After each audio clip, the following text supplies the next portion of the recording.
Todas as semanas nós nos reunimos e conversamos sobre alguns temas, refletimos, e semanalmente nós vamos caminhando juntos, né, durante essa jornada espiritual, digamos assim, né? E o tema de hoje, para a gente começar a conversar, eu gostaria de fazer uma pergunta, algumas perguntas. Será que nós, algumas vezes, pensamos, eu não tenho nada que eu possa dar? Será que em algum momento, eu lembro de quando eu era bem jovem, eu fui comprar um presente de casamento. Alguém estava comigo. E eu pensei num presente de casamento, a pessoa falou para mim assim, mas você vai dar esse presente, mas você nem tem isso para você, esse presente na sua casa, né? Você vai comprar para alguém, sendo que você não tem? Será que em alguns momentos a gente pensa, eu não tenho nem para mim, quanto mais para doar, para presentear alguém, né? Ou será que em alguns momentos nós pensamos, eu queria muito ajudar, mas eu não tenho condições de ajudar. Eu queria muito fazer algo, mas, aí vem o mas, né? Mas não dá, eu tô ocupada, tenho isso, tenho problema de saúde na família, né? Então, essas frases para nós pensarmos é no seguinte, será que a gente realmente não tem nada para doar? E nós não estamos falando de dinheiro, doar dinheiro, nós não estamos falando de doar alimento, né? Mas do que será então que a gente está falando? De um aspecto que às vezes está em nós, de que nós somos muito pequenos, ou de que nós somos muito pobres, ou de que nós somos muito limitados. E isso pode ser uma crença, uma ideia que nós temos sobre nós. E a gente fica repetindo essas ideias. Eu não tenho nem para mim, vou dar algo, vou dar esse presente ou, né, essa condição para outra pessoa quando eu não tenho nem para mim. Como é que eu vou amar a outra pessoa se ninguém me ama, né? Então, nesses sentimentos que às vezes ficamos de estou tão sozinho, me sinto tão abandonado, né? A gente também acaba não amando e não estando junto com as pessoas, né? Então, abandonando, entre aspas, também as pessoas. Então, a ideia hoje é a gente conversar um pouquinho, será que a gente não tem nada para dar? Né? E o que seria eu tenho pouco? Ou eu sou limitada, ou estou limitado nesse momento, né? Talvez ao falarmos, ao pensarmos isso, e a gente depois a gente começa a repetir essas frases, e a gente começa a acreditar nisso, que realmente eu não tenho saúde, eu não tenho tempo, eu não tenho condições, não tenho dinheiro, não tenho comida suficiente nem para minha família, como que eu vou doar comida, não é? Às vezes a gente vai olhando para a vida e acreditando nessas limitações, né? Então eu trouxe para a gente pensar, para a gente conversar um pouco a história de uma moça. Essa história está na Bíblia, no livro de Josué, é um dos livros lá do começo da Bíblia, no que se chama Velho Testamento. Essa moça morava numa cidade fortificada, que tinha uma muralha, e era muito difícil entrar naquela cidade, um exército conseguir conquistar a cidade, né? Era a cidade de Jericó.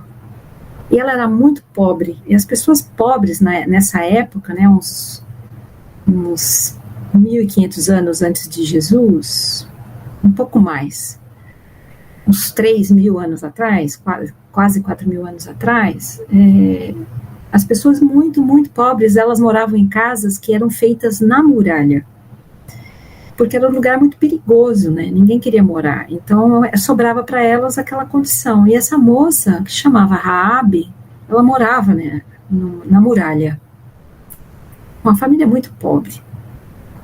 E a profissão dela, os textos traduzem como ela era prostituta. Né? E ela sustentava a família com esse trabalho. Era a maneira que ela sustentava a família muito pobre. O pai, a mãe, né, e as crianças da família. Quando os judeus chegaram na beirada de Jericó, a população da cidade ficou com muito medo, porque eles tinham ouvido falar que aqueles judeus saíram do Egito e arrasaram o Egito com Moisés. Moisés acabou com o Egito com as 7 pragas, né, para tirar o povo de Israel. E era esse povo que estava chegando ali na beira das muralhas. Então a população estava desesperada, né? E do lado dos judeus, Josué mandou 2 espiões entrarem na cidade disfarçados para ver como é que era lá dentro, para pensar numa forma deles conquistarem a cidade. Naquela época tinha isso, né? Hoje em dia não tem mais, né? Atacar cidades, invadir cidades. Naquela época tinha, né? E Raabe, quando soube, ela viu os espiões. E ela teve algo no coração que diz para ela: eu preciso fazer alguma coisa pela minha família, mas eu não tenho nada, eu tenho tão pouco. E algo no coração dela fez ela esconder os 2 espiões, porque a cidade estava toda se armando, se preparando.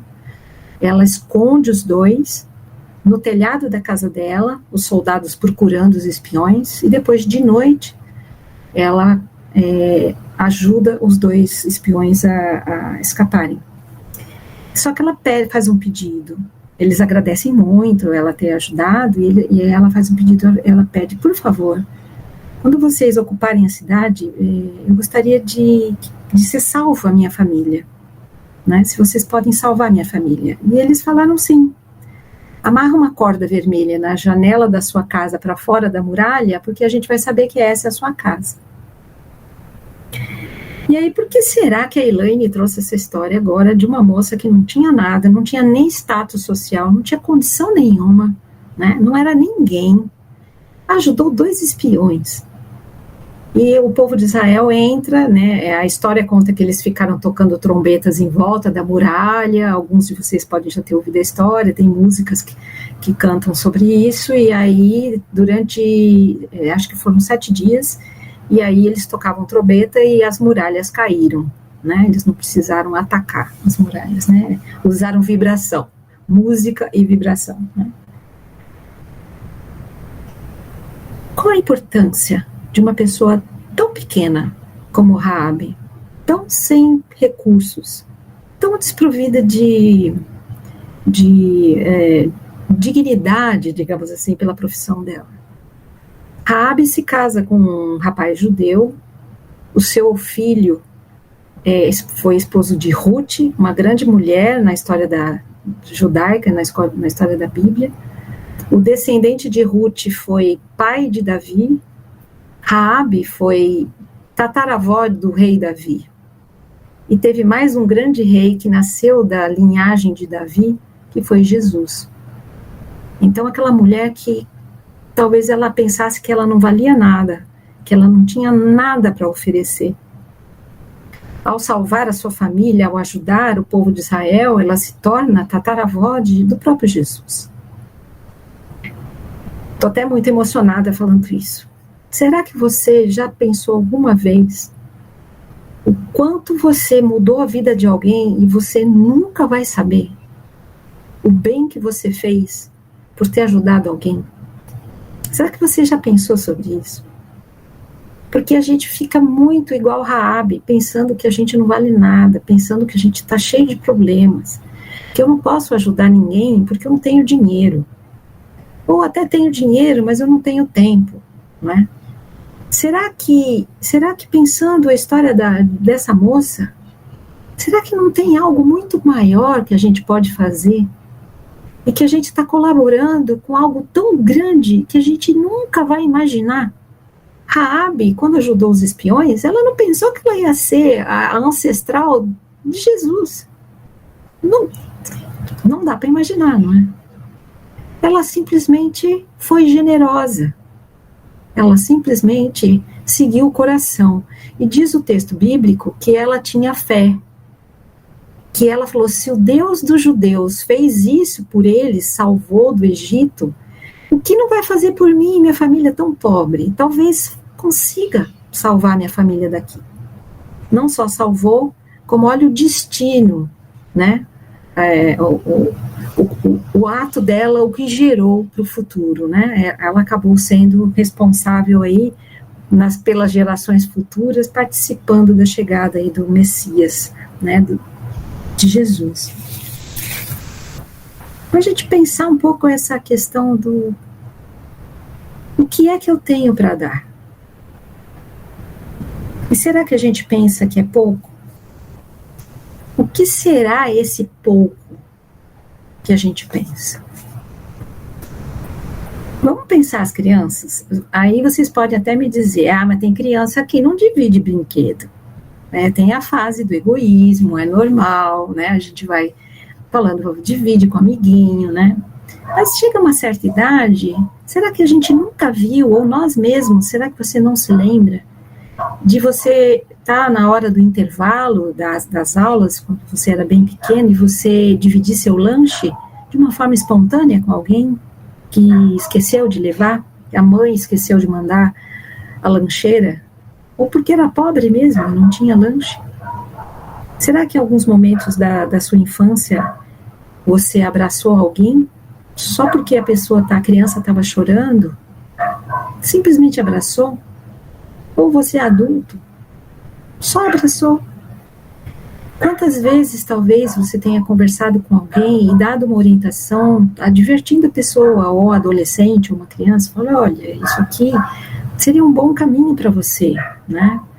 Presta atenção, né? Você pode estudar, você pode se desenvolver, você pode, né, escolher o que você quiser fazer da sua vida, e de repente você falou com essa criança, ou com essa pessoa, esse adolescente, e foi embora, e nunca mais soube a decisão que esse adolescente tomou a partir do que você falou, né?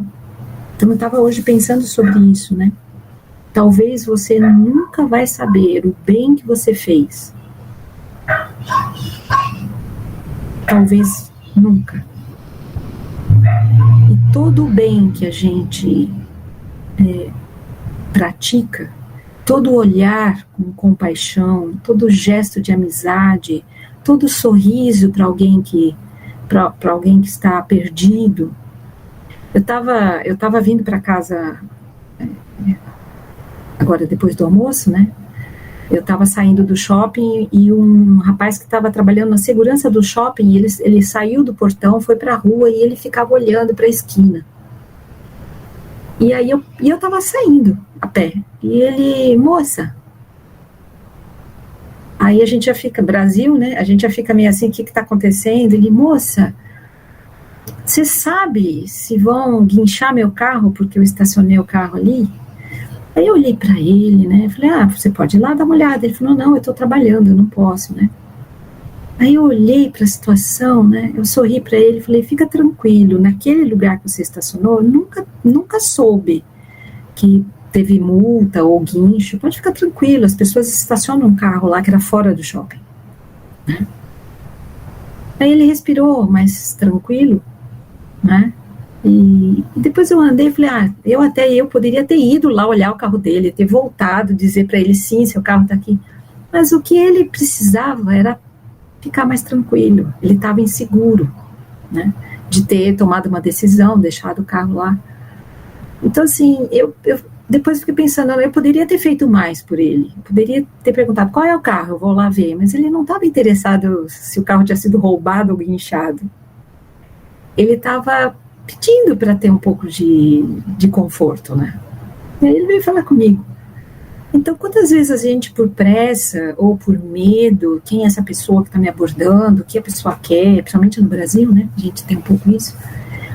Então, a gente deixa de dar 10 segundos de atenção, 15 segundos, e um sorriso dura frações de segundos. Mas é o suficiente. Será que a gente não tem nada para doar? Será que nós passamos por situações em que a gente se acha tão pouco, tão nada, que a gente não pode contribuir com o bem maior, que a gente nem sabe qual é o nosso papel contribuindo com esse bem maior, né? Tem uma história na Bíblia, que é um episódio que aconteceu com Jesus. Diz a história que já era próximo da Páscoa. E Jesus viajou, saiu da região de Jerusalém e foi para o norte, né? Foi para uma região que já tinha pessoas de outros países, na região mais ao norte de Israel. E as pessoas souberam que Jesus estava lá e começaram a sair das cidades, né? E ir para ouvi-lo. E não eram judeus, eram povos de outras nacionalidades. E a multidão foi muito grande, juntaram quase 5.000 pessoas ouvindo Jesus. Jesus ficou 2 dias falando com a multidão. E era óbvio, naquele lugar, longe da cidade, né, no campo, 2 dias as pessoas estavam com muita fome, mas elas não iam embora. E aí Jesus, sabendo, né, mobilizando um pouco os discípulos, ele perguntou: o que temos para dar para eles, né? Que alimento a gente tem para dar para eles? Aí os discípulos começaram, um discípulo falou: Jesus, se a gente for comprar comida para essas pessoas, vai custar 200 moedas de prata, a gente não tem. Olha o pouco aí de novo, olha, eu não tenho, olha, eu sou insuficiente, ou nós não temos condições, ou eu não tenho condições. Jesus sabia qual era a lição que ele ia trazer daquela situação, né? E aí ele insistindo, como é que nós vamos alimentar a multidão, um outro discípulo encontrou uma criança, um menino, e trouxe o menino para junto dos discípulos e junto de Jesus. E o menino ofereceu tudo o que ele tinha. É a famosa história dos 5 pães e 2 peixes. Daí, as perguntas que eu fiz no começo, né, a gente poderia pensar, isso aqui é para mim. Se eu doar, não vou ter nem para mim. Então, por que eu vou doar? É tão pouco mesmo, não é? Aí a gente fica meio incomodado com esse tipo de pensamento, pensando dessa maneira, né, porque é um pouco, né, de egoísmo, né? Egoísmo quando a gente é criança com 2, 3 anos, 4 anos, ok. Depois a gente precisa dar um jeito no nosso egoísmo, né? Mas o menino não pensou isso. Ele estava tão entusiasmado, ele estava tão tocado por aqueles 2 dias. Era uma criança, devia ter 10, 12 anos. Que ele falou, quando um discípulo devia estar perguntando, alguém tem comida? Alguém tem comida? Ele deu tudo. Tudo que ele tinha. E quando o discípulo levou para Jesus, a frase do discípulo é: esse menino, Senhor, tem 5 pães e 2 peixes, mas isso não é pouco? Olha a nossa visão limitante, as nossas crenças de que o que a gente tem para doar é pouco. E Jesus deu um largo sorriso e recebeu aquela doação. E aí fica um gesto muito belo para a gente pensar. Talvez o que você pensa que é pouco para você doar, nas mãos de Jesus, alimenta 5.000 pessoas. E sobra ainda 12 cestos lotados de comida. É a mesma proporcionalidade da história de Raabe. Raabe não tinha ideia de quando ela estava fazendo aquele gesto de salvar 2 homens, de que ela estaria envolvida, né, em toda ela seria a ancestral do próprio Messias. Ela simplesmente doou o que ela tinha, uma casa miserável, pobre, na muralha de Jericó, e escondeu os homens no telhado da casa dela.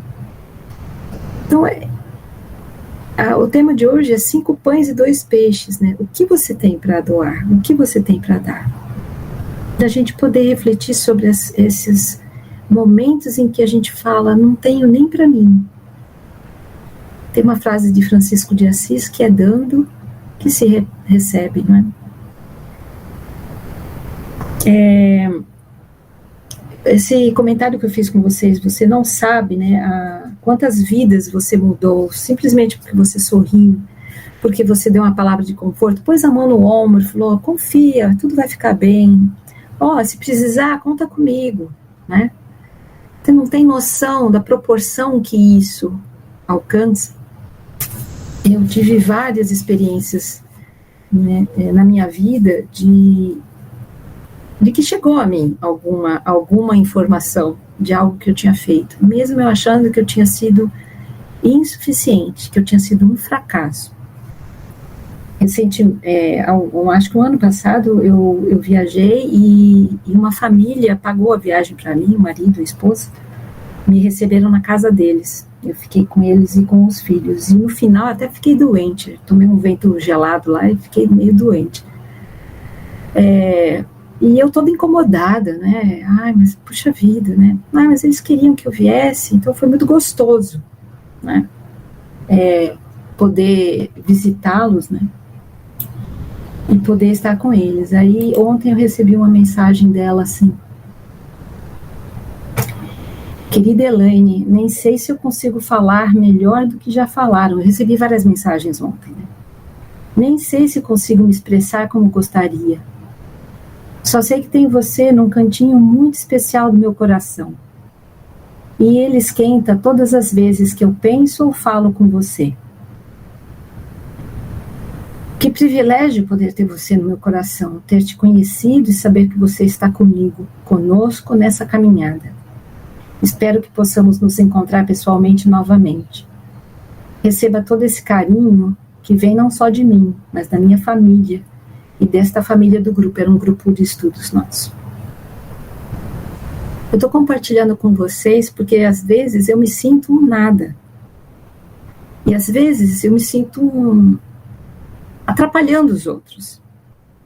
E a gente não tem dimensão de um gesto simples, de uma visita, de ser acolhido, de aceitar, de doar um abraço, de compartilhar o pão, de dividir os 5 pães e os 2 peixes.